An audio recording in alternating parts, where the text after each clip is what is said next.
بسم اللہ الرحمن الرحیم. السلام علیکم ناظرین. ونس اگین آپ کو خوش آمدید کہیں گے پروگرام کیپٹل ون میں. بات کریں گے کہ آزاد جموں اینڈ کشمیر کی سیاست میں اس وقت تمام پولیٹیکل پارٹیز میں کچھ نہ کچھ بڑے لیول پہ تبدیل ہوتا ہوا نظر آ رہا ہے. فاروق حیدر صاحب جن کے پاس 1 دہائی سے زائد جو بتایا جا رہا ہے کہ جناب ان کے پاس پورٹ فولیو رہا ہے پارٹی صدر کا، اب ان سے پارٹی ناراض کیوں ہوئی اور ان کو عہدے سے کیوں ہٹا دیا گیا؟ اور یہ بات بہت عرصہ پہلے بھی ہم نے کی تھی اور عامر محبوب صاحب نے بھی اپنے پروگرام میں بھی اس کو اٹھایا تھا. اس کے ساتھ ساتھ اگر بات کریں تو وزیر اعظم جتنی بھی تقرریاں ہو رہی ہیں، وزیر اعظم کس کے کہنے پہ تقرریاں کر رہے ہیں، یہ لوگ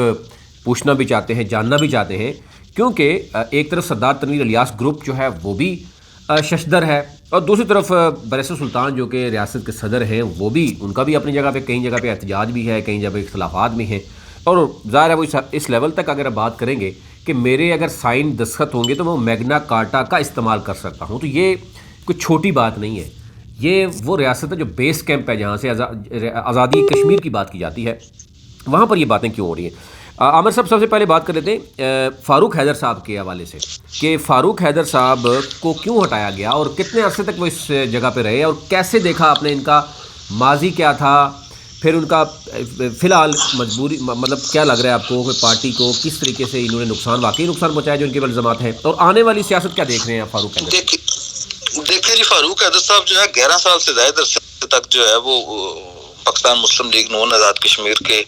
صدر رہے ہیں، اور 5 سال وزیر اعظم رہے ہیں، اور 5 سال ہی وہ اپوزیشن لیڈر بھی رہے ہیں. تو بیسکلی جو ہے ان کا ٹینیور جو ہے وہ حکومتی اعتبار سے اور اپوزیشن لیڈر کے اعتبار سے تو بڑا ہی شاندار اسے کہا جا سکتا ہے. آزاد کشمیر میں تعمیری ترقی کے دور کا بھی آغاز ہوا، انفراسٹرکچر میں بھی بہتری آئی. لیکن جو جہاں تک جماعت کی بات تھی اس کے حوالے سے فاروق حیدر صاحب کا جو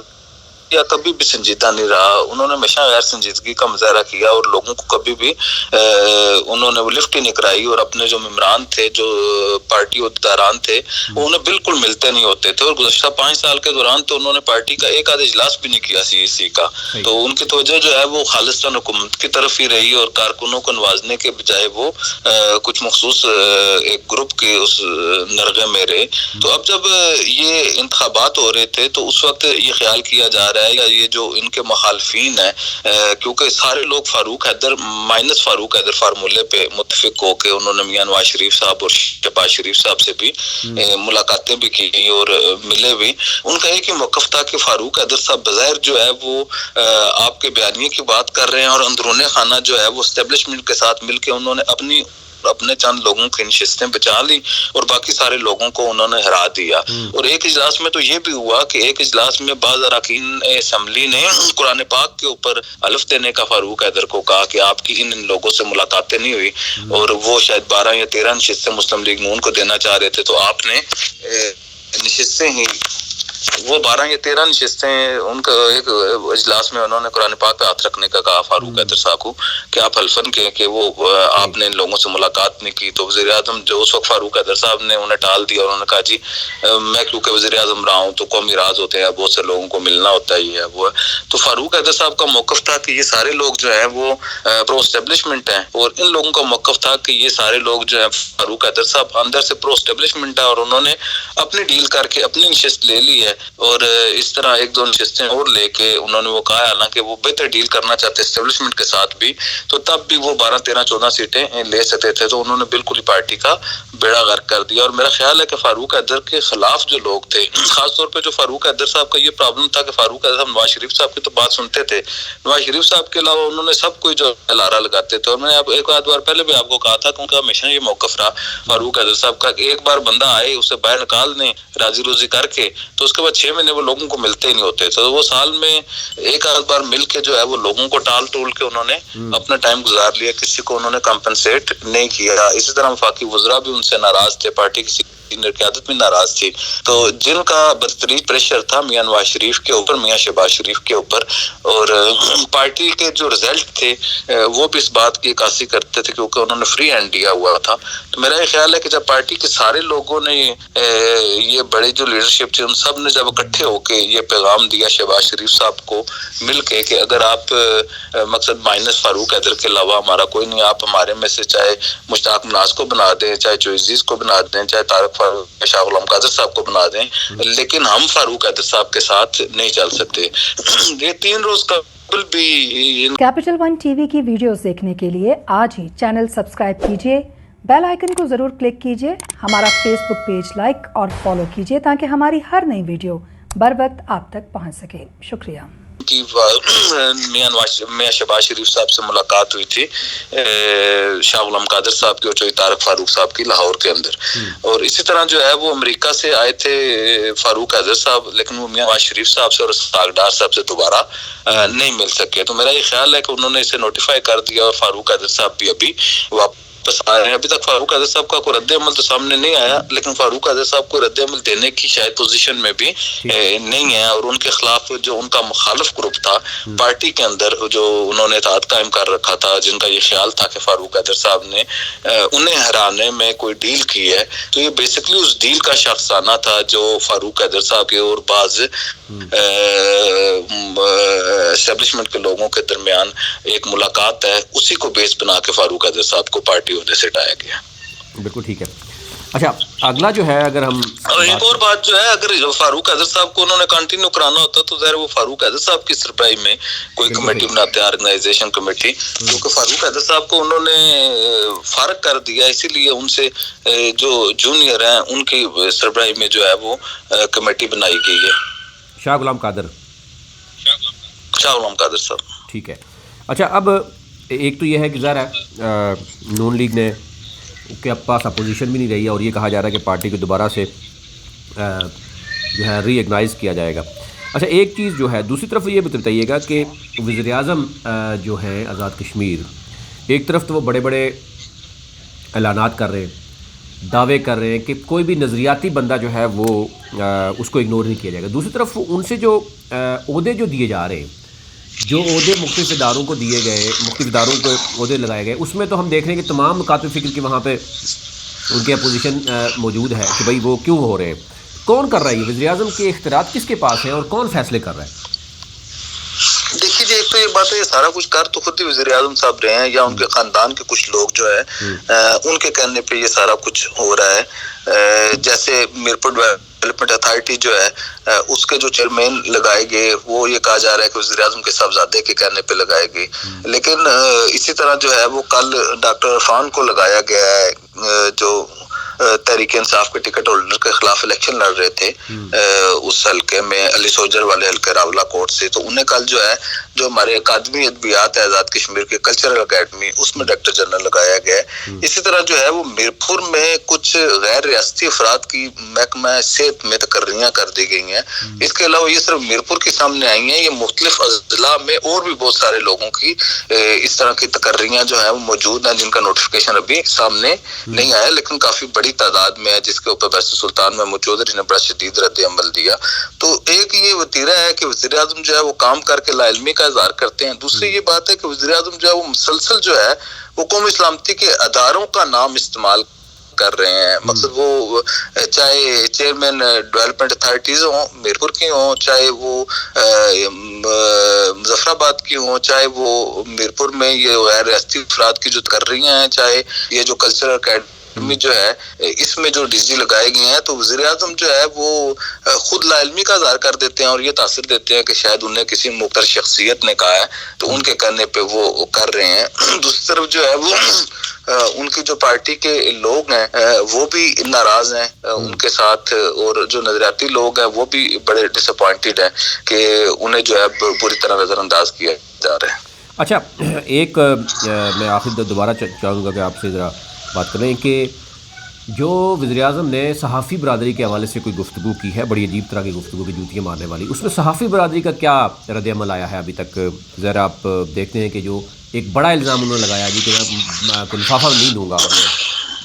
लिफाफा किसने मांगा है? देखिए नवीद सत्ती साहब, आप खुद इस शोबे से वाबस्ता हैं, तो आज़ाद कश्मीर में जहाँ तक ये है, हमारे जो हमसाफी हैं, हमने और हमारे इस्लाफ ने जो है वो बड़ी कुर्बानियों के बाद इस सहाफत को रियासत में खड़ा किया है और सुतून मनवाया है और अपना जो है लोहा मनवाया है। तो मैं समझता हूँ कि वज़ीर आज़म आज़ाद कश्मीर कश्मीर को इस तरह की गैर संजीदा गुफ्तगू करने के बजाय कोई भी इदारा अगर उन्हें कोई ब्लैकमेल कर रहा है, कोई भी साफी अगर उन्हें कोई ब्लैकमेल कर रहा है, कोई उनसे लिफाफा मांग रहा है या कोई और मराद मांग रहा है, तो उनसे वो उनका अखलाकी तौर पे जुर्रत करके नाम लें और पूरी कम्युनिटी को हिट ना करें। अगर उन्होंने कम्युनिटी को हिट किया है तो उसके ऊपर रद्द अमल सिर्फ ना सिर्फ साफियों का उनमें बेचैनी है और वो मजम्मत कर रहे हैं, बल्कि तमाम मकातब फिक्र जो है वो सोशल मीडिया पे अखबारात के जरिए और आज़ाद कश्मीर में कुछ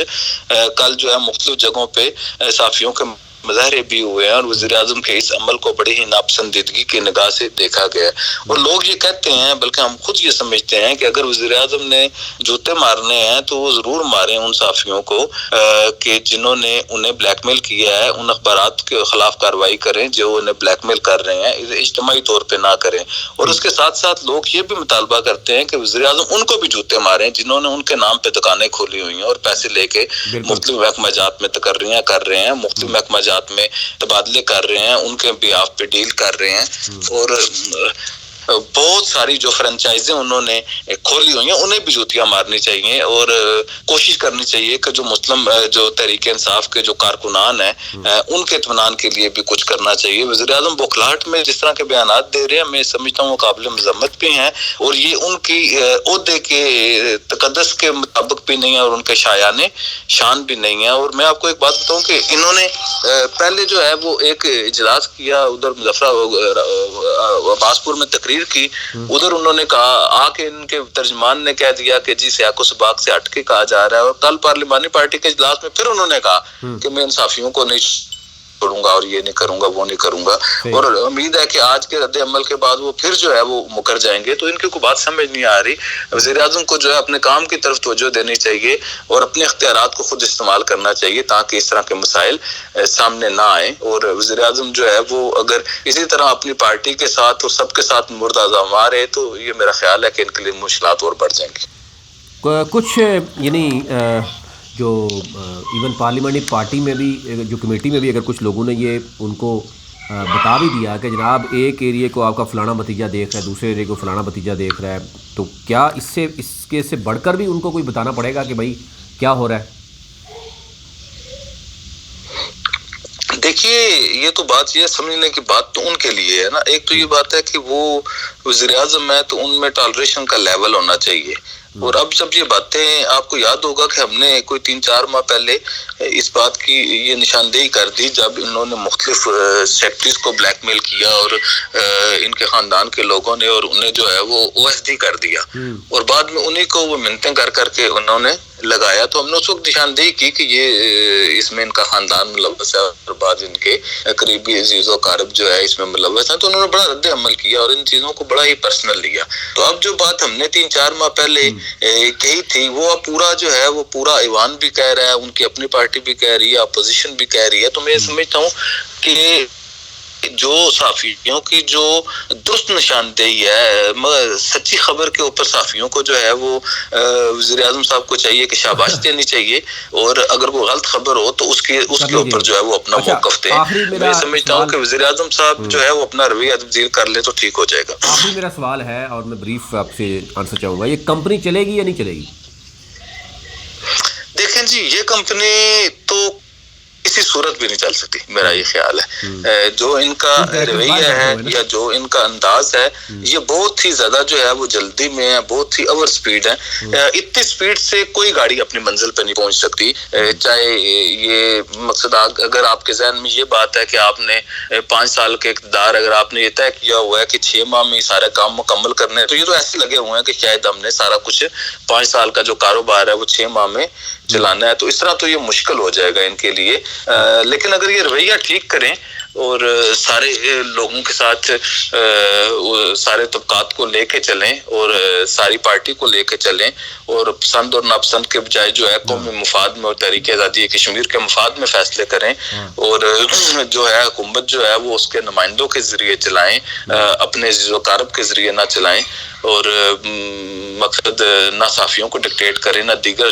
शोबाजात को डिक्टेट करें और अपनी अपनी रूट में सारे लोग काम करें तो शायद ये कुछ अर्सा चल जाए। बहुत शुक्रिया आमिर महबूब साहब, आपका बात कर रहे थे कि जनाब एक तो फ़ारूक हैदर को तकरीबन 11 साल के बाद फाइनली पार्टी ओहदे से हटा दिया गया وہ اپوزیشن لیڈر بھی رہے، وہ وزیر اعظم بھی رہے، مبینہ طور پر بہت سے ان کے پاس الزامات تھے اور وہ بھی محدود رہے۔ راجپوت تک ان کے اوپر یہ مبینہ طور پہ کہا گیا کہ وہ بیوروکریسی میں، جوڈیشری میں، ہر جگہ پہ انہوں نے اپنے چند لوگوں کو نوازا، اور اب اس سے بڑھ کر کہ جناب انہوں نے اسٹیبلشمنٹ میں سے مل کر چند لوگوں کو وہ سامنے لے آئے، باقی لوگ سارے جو ہے وہ ہار گئے۔ یہ بھی الزامات اگر ہیں، لیکن اب پارٹی جو بنائی گئی، جو کمیٹی بنائی گئی، اس میں جو شاہ غلام قادر کو جو ہے وہ دیا گیا اختیار، اس سے بھی اندازہ کر سکتے ہیں کہ معاملات کس طرف چل پڑے ہیں۔ اب دیکھنا یہ ہوگا کہ پارٹی کی صدارت کس کے حوالے کی جائے گی، اور ظاہر ہے ابھی وقت ہے، ابھی 3-4 ماہ ہوئے ہیں الیکشن کو، تو ابھی بہت وقت ہے کہ کس کے پاس پارٹی کی صدارت جاتی ہے اور وہ کیسے اس کو دیکھتا ہے۔ ابھی تک اتنا ہی، اپنے ملک کا خیال رکھیے، اللہ نے کے بعد۔ کیپٹل ون ٹی وی کی ویڈیوز دیکھنے کے لیے آج ہی چینل سبسکرائب کیجیے، بیل آئیکن کو ضرور کلک کیجیے، ہمارا فیس بک پیج لائک اور فالو کیجیے تاکہ ہماری ہر نئی ویڈیو بر وقت آپ تک پہنچ سکے۔ شکریہ۔